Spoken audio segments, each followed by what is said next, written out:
और यही पैसा आपके सामने गिन कर कल प्रभाग डी जितेंद्र नाइक सह आयुक्त के मुंह पे ये पैसा फेंकूंगा। देवी माता लेके जा रहे थे, खड्डों के वजह से उनको आधा घंटा लगा जिगजैग करने को। अगर वो मूर्ति टूट जाती तो इसका जिम्मेदार कौन रहता था? ऐसे अनेक लोग इधर मर रहे, मगर कोई है ना उठ के आवाज नहीं उठाना चाहता, क्योंकि गरीब की सुनवाई नहीं है। कितने लाख रुपए का, करोड़ों रुपए का टेंडर पास होता है, मैं आरटीआई मारूंगा इसको कि चोरी तो आप कर रहे हो, हम तो भीख मांग रहे हैं। हम घर पट्टी भरते, सब कुछ भरते, उसमें भी रस्ते का टैक्स आता है, हमारा टैक्स का पैसा कहाँ जाता है? अच्छा, ये कितने नेता है, इनका लाइट बिल, बिल बिल, इनका घर का भाड़ा जो भी रहेगा XYZ, ये जनता भर के 4-4 गाड़ियां रहते हैं, उसके अंदर जो डीजल डालते हैं ना, इसका पैसा है। मैं आम जनता को बोलना चाहूंगा, अपने घर से बाहर निकले और महानगर पालिका को ध्यान दे। नमस्कार दर्शकों, मैं हूं आदित्य सिंह, मेरे साथ आप सभी देख रहे हैं नेशन नाउ 9। इस वक्त मैं नाला सोपारा पूर्व के गाला नगर परिसर में उपस्थित हूं। बीते दिनों पहले यहाँ पर एक आंदोलन किया गया था, लेकिन आज का आंदोलन ज्यादा अनोखा इसलिए हो जा रहा है क्योंकि यहाँ पर सोने का चैन पहने हुए जो शख्स है वो यहाँ पर भीख मांगने के लिए खड़े हुए हैं, कटोरा लेकर। निश्चित तौर पर आईफोन इस्तेमाल करते होंगे, लेकिन सड़क पर कटोरा लेकर खड़े हैं। क्या कुछ स्थिति है, ऐसी स्थिति क्यों आन पड़ी है कि भीगी बरसात में ये कटोरा लेकर खड़े हैं? बातचीत करते हैं। क्या कहेंगे आतिश जी, इस तरीके से क्या जरूरत आ गई अचानक की बरसात में भीगते हुए आप सड़क पर भीख मांग रहे हैं? मैडम, कैसा है ना कि ये जो जगह आपने देखा होगा ना, तो यहाँ पे, और ये केवल ये आंदोलन जो है ना खाली यहाँ के जगह के लिए नहीं है, ये पूरे नाला सुपारा, वसई विरार, नेशनल हाईवे सभी चीजों के लिए है। और मेरी आवाज है ना, ये मैं चाहता हूँ कि दिल्ली तक जाए। मेरा कहने का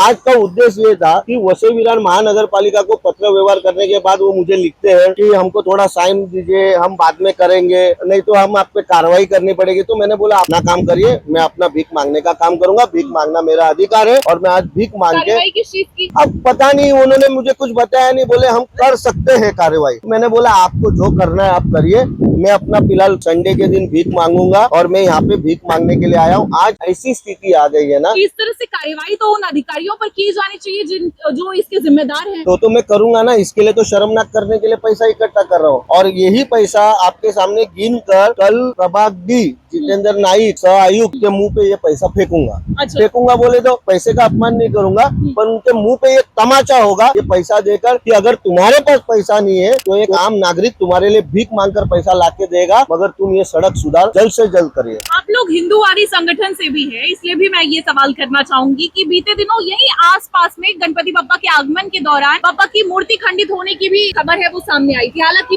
मंडप के लोगों ने सार्वजनिक नहीं किया इस खबर को, तो क्या कहना चाहेंगे? जो उन्होंने सार्वजनिक नहीं किया ना, वो लोग ने अच्छा किया, क्योंकि सार्वजनिक करने से है ना अलग अलग लोग उस पर अलग अलग टिप्पणी करेंगे। मेरा कहने का उद्देश्य वो था, जैसे मैंने अभी बताया कि गणपति बप्पा का आगमन के टाइम पे खंडित हो गई थी, वैसे नवरात्रि है कल यहाँ से मूर्ति लाते वक्त पता नहीं मुझे कहाँ की थी वो देवी माता, लेके जा रहे थे, खड्डों के वजह से उनको आधा घंटा लगा जिगजैग करने को। अगर वो मूर्ति टूट जाती तो इसका जिम्मेदार कौन रहता था? आप मुझे बताएं। इसका आपके पास जवाब नहीं है नगर पालिका के पास। यहाँ पे लोग रोज गिर रहे, रोज मर रहे, रोज हाथ पांव तोड़ रहे, मगर इनके पास किसी के पास जवाब नहीं है। कल परसों उधर एक 1.5 साल 2 साल का बच्चा हाईवे पे मर गया ट्रैफिक के वजह से। काफी लोगों की न्यूज चैनल आप लोगों के माध्यम से मैंने देखा, क्या बिगाड़ा था यार उस बच्चे ने। ऐसे अनेक लोग इधर मर रहे, मगर कोई है ना उठ के आवाज नहीं उठाना चाहता, क्योंकि गरीब की सुनवाई नहीं है। इस तरह की स्थिति देख के भाजपा का सक्रिय कार्यकर्ता तो सड़क पर उतर जाता है। हाँ। लेकिन जो जिम्मेदार नेता है वो क्यों नदारद नजर आते हैं अपनी जिम्मेदारियों को उठाने से? क्योंकि हाईवे की जो बदहाल है उसके लिए जिम्मेदार कौन है? प्रताप सरनाइक जिम्मेदार है, महाराष्ट्र सरकार की ट्रांसपोर्ट जिम्मेदार मिनिस्टर है। है। हाँ। अगर इस तरह के कॉन्ट्रैक्टर्स हैं तो ठीक तरीके से कार्रवाई तो क्यों वो नहीं की? कॉन्ट्रैक्टर पे कार्रवाई होनी चाहिए, हमारा यही तो कहना है। मैं आने वाले समय में हाईवे पे भी बैठूंगा और मुझे पता है इस कारण मेरी स्थिति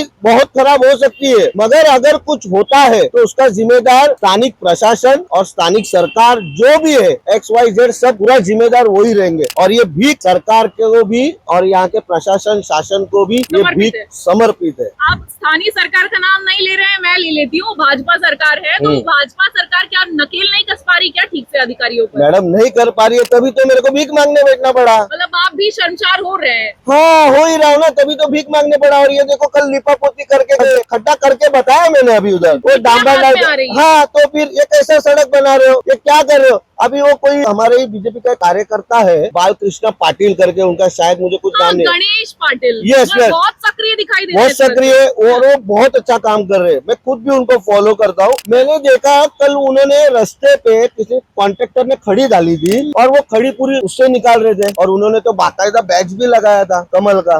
हाँ, तो इसमें छुपाने की कोई बात नहीं है। छुपाने की बात नहीं है। सवाल ये उठता है कि आप लोग अपने सरकार की फजीहत कर ले रहे हैं, सरकार आपकी नाकामयाब हो जा रही है नकील कस्ते में। मैडम, सरकार नाकामयाब हो जा रही है, उनकी फजीती हो रही है, मुझे उससे नहीं लेना देना है। फेसबुक, जिस तरीके से वो फेसबुक लाइव जाकर इस मुद्दे को दिखा रहे थे, तो इसी तरीके से वो जो सरकार है उन्हें अगर बता देते तो क्या ठीक तरीके से कार्यवाही नहीं होती, आपको लगता है? प्रताप सरनाईक जी ने दरबार लिया था हाँ, माड़ा में, हाँ, दरबार लिया था। हाँ, महानगरपालिका में। उसकी पावती है हमारे पास। उन्होंने कहा था कि 2 तारीख तक रोड बना दूंगा। आज कितनी तारीख है? आज 21 तारीख है, ये 21। क्या लगा के दे रहे थूक पट्टी? तो वो तो अपने जबान से पीछे ही हो रहे हैं, वो नहीं कर पा रहे, इसके लिए तो हमको भीख मांगनी पड़ रही है। और ये शर्मनाक उनके लिए भी होगा कि हमारा कार्यकर्ता खुद रोड पे भीख मांगने उतर गया। तो आप करवा के मानेंगे? हाँ, करवा के मानूंगा। फिर इसी तरीके से थुक पट्टी वाला काम किया गया तो तो उखाड़ दूंगा, जैसे बालकृष्ण पाटिल, गणेश पाटिल ने उखाड़ा। डरेंगे नहीं? किसके लिए डरू? आपके जो वरिष्ठ हैं वो आप पर कार्यवाही करेंगे?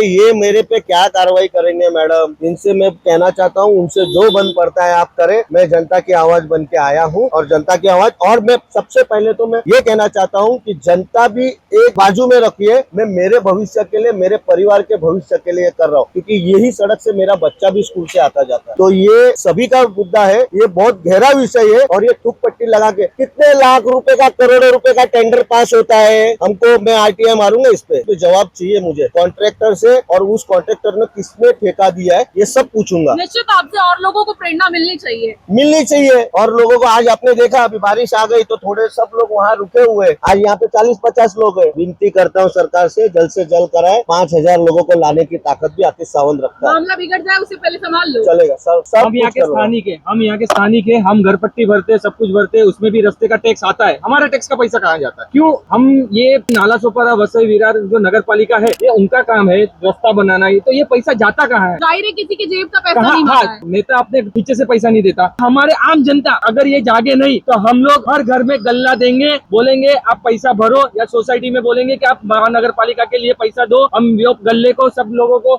नगर पालिका में देंगे और वो पैसे से अभी बनाएंगे। क्योंकि आम जनता अभी त्रास हो गई है। क्यों नहीं आवाज उठा पा रही है? क्यों सुबह उठ के आपको काम पे ही जाना है? अपने बच्चों का भविष्य नहीं देखना है क्या? रास्ता यही खराब है? ये संतोष भवन से लेके हाईवे, वसई के हाईवे जाने वाला रास्ता खराब नहीं है? लोग रोज जाते, आवाज क्यों नहीं उठा पा रहे? मैं आम जनता को बोलना चाहूंगा, अपने घर से बाहर निकले और महानगर पालिका को दान दे। अपने हिस्से का जो भी होता है 10 रुपया 20 रुपया, क्योंकि रास्ता बनाने के लिए पैसे चाहिए, बाकी और तो कुछ चाहिए नहीं ना। तो हम पैसा देंगे और आम जनता को बोलेंगे। मेरे भाई ने कहा कि हम रोड टैक्स देते, ये टैक्स देते, सारी चीजों का पोल कौन सिर्फ जनता का होगा? जनता लाइट बिल भरती है कि नहीं टैक्स? मैं जरा पूछना चाहता हूँ सारे नेताओं, नहीं हाँ वो तो है ही है, तो सारे नेताओं से पूछना चाहता हूँ कि वो जो पेट्रोलियम में पुलिस की गाड़ियां घुमाते हैं, खुद की 4-4 गाड़ियां रहते हैं, उसके अंदर जो डीजल डालते हैं ना, किसका पैसा है? किसका पैसा है? वो तो जनता का पैसा है ना। अच्छा, ये कितने नेता है, इनका लाइट बिल, बिल बिल, इनका घर का भाड़ा जो भी रहेगा XYZ कौन भरता है? ये जनता भरती है। तो ये हमको जवाब देवे। हम सवाल कर रहे हैं कि चोरी तो आप कर रहे हो, हम तो भीख मांग रहे हैं। बात पता की है। हाँ, तो चोरी आप कर रहे हो, आपको जवाब देना है कि आप जनता के पैसे से कपड़ा पहनते हो, घूमते हो, फिरते हो, लाइट बिल भरते हो, घर का टैक्स वगैरह वगैरह बहुत कुछ है, और जनता ने चुन के तुम्हें दिया है, तो जनता तुमसे जवाब मांगेगी, सरकार किसी की भी हो। तो ये थे जागरूक नागरिक, सक्रिय कार्यकर्ता। निश्चित तौर पर जो सवाल उठा रहे हैं वो जायज है, इसके चलते वो जो आवाज उठा रहे हैं, अब इस पे देखना होगा कि किस तरीके से कार्यवाही होती है। ये कार्यकर्ता ठीक तरीके से सड़क पर उतरे हैं, क्या इनकी मांगों को सुना जाता है, इनके वरिष्ठ इनकी मांग सुनते हैं, या जो अधिकारी हैं उनके कान पर जूं रेंगता है या नहीं रेंगता, ये सब कुछ देखना होगा।